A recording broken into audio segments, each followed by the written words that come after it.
From Nebraska's $628 million water grab to a MacGyvered fix saving a treatment plant, we've got the scoop on what's shaking up the sewer world. Let's dive into the March 2025 issue of MSW magazine. Big water moves, big impact.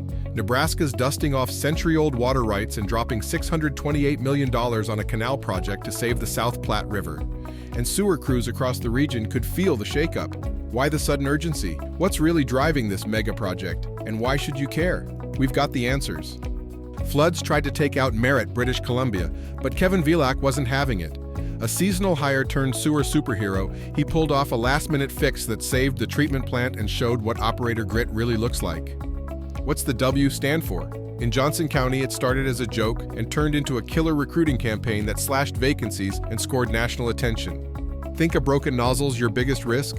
If you're cutting concrete, brick, or stone without protection, you're breathing in silica dust, and that stuff can wreck your lungs before you even notice. Get the facts now before it's too late.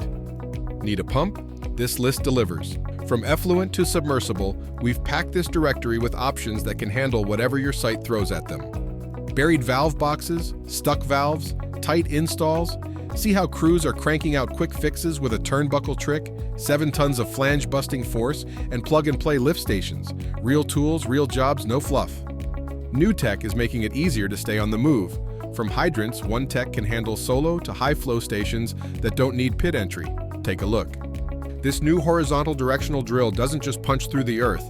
It slashes job times with faster speed, more muscle, and smart upgrades your crew will actually use.